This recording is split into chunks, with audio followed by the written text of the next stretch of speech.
Hey everyone, this is Spiro. I've reported multiple times about this refugee crisis false flag, how this is all done by design. They're destabilizing these countries. This was all pre-planned out. This was predicted. This is planned. This is an operation that's in full swing right now. We have countries coming out stating that they are on the verge of collapse due to this crisis here. We have prime ministers coming out and calling out George Soros by name, George Soros, and stating that he is directly involved in this. He is implicated in supporting and funding this whole crisis, this whole operation, okay? Big time. So, countries like Germany, for example, that have taken on tens of thousands, hundreds of thousands of refugees, well, wouldn't you know it, thousands of them have turned up missing. Who would have thought that these refugees, if you want to call them that, which are mainly male, ages 18 to 25, as you can see here, they look like a damn army. These are country leaders' words, by the way. Other country leaders have said, this looks like an invading army.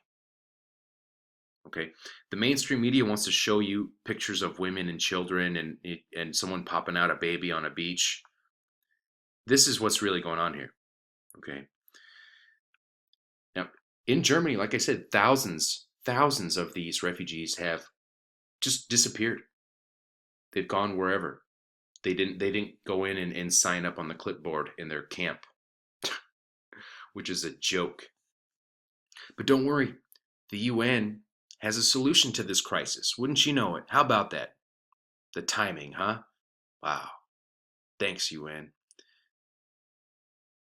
The UN is partnering with a private company to offer a solution, a new universal identification system that will comply with the United Nations sustainability goal of getting legal biometric IDs that include iris scans, photographs, and fingerprints into the hands of everyone in the world by the year 2030.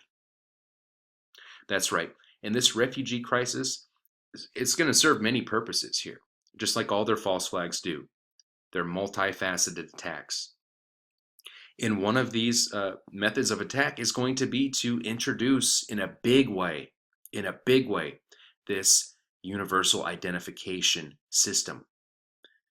Once things kick off in a violent way, even more so than they already have, once these attacks, these coordinated, planned out, strategic attacks start happening, people are going to be demanding that some kind of system be put in place to keep track of who's coming and going. People are already wanting that system, and it sounds reasonable, don't you think? Don't you think we should keep track of who's entering the countries, where they're going, stuff like that? Who these people are? Yeah.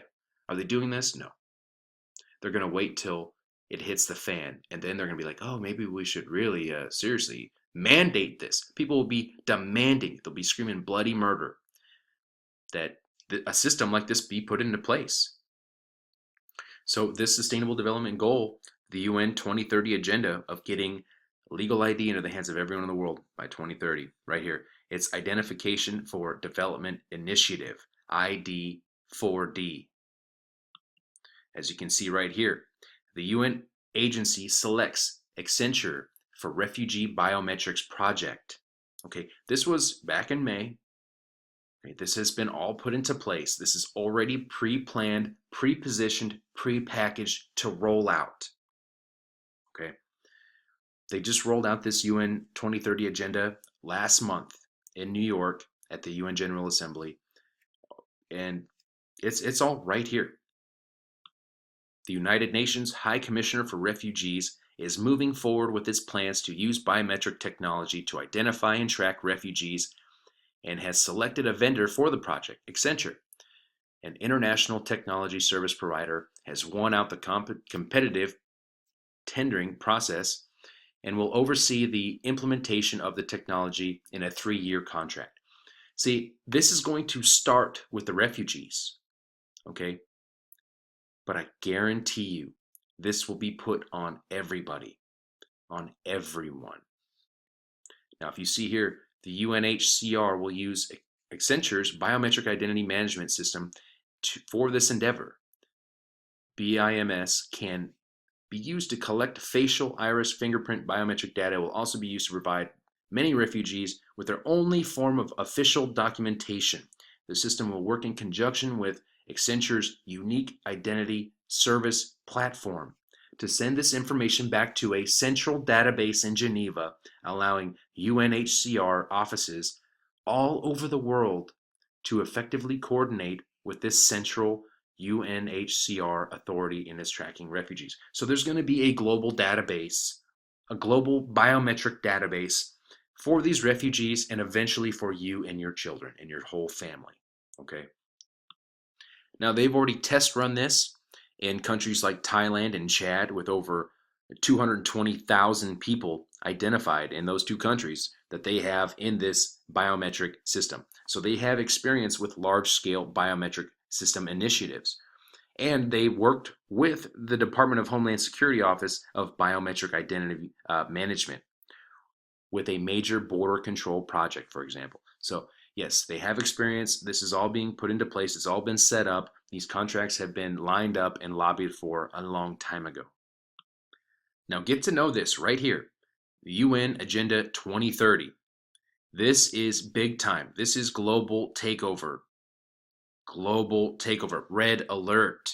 For real, people. It doesn't get any more in your face real than this.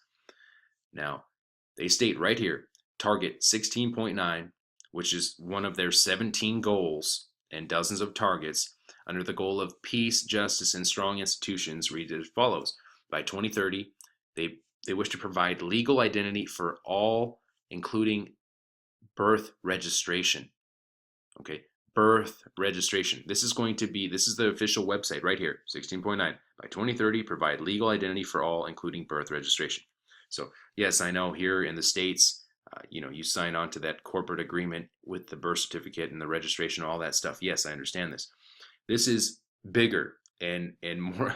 This is on a global scale, and it's going to be a biometric scale. This is insanity.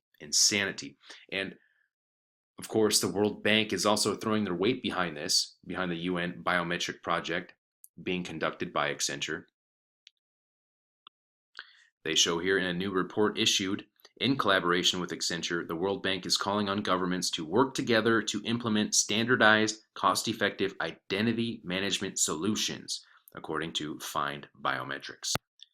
And right here, then comes the final admission by the World Bank that is backing this UN agenda, this global agenda for global domination, but the new biometric IDs are not just for refugees. Moreover, the nature and deployments has required an essentially feasible solution and has demonstrated that reliable biometric ID cards can be affordably used on a large scale. It offers hope that the UN Sustainable Development Goal of getting legal ID into the hands of everyone in the world by the year 2030 with its ID4D initiative. Okay, ID4D initiative. This is a global biometric database headed by the UN, backed by the World Bank. Can you say New World Order? As you can see right here, they're already rolling this out. Japan already has this new universal ID numbers for citizens and residents. Currently, Japanese citizens and residents have separate registration numbers assigned for various official registries, leading to different numbers for tax, social security, national health, and municipal records. Now, effective last month, a month ago today, October 1st, 2015, all citizens and medium to long-term residents will have just one national identification number, which will last for a lifetime and will replace all existing registration numbers with the various registries. And of course, the employers are going to go right along with it. They're going to be required to go along with this global system for the new universal IDs. The next step after this, of course, is going to be the cashless society. They already are going to have all the biometric systems in place to go ahead with this cashless society. So when you see stories like this, that a German village of 102 is bracing for asylum of 750 of these refugees, 750 refugees coming to a town of 102. Does that sound like sustainable development to you? Does that sound sustainable in any way? Hell no, it doesn't. This just goes to show this is all BS right here. Okay, this is a manufactured crisis meant to destabilize communities, governments, nations, nation states, countries, you name it. So when the chaos comes and people suffer, then this global system will be welcomed. They can introduce this global system and the people will be begging for it. This is known as a false flag. It's happening right now.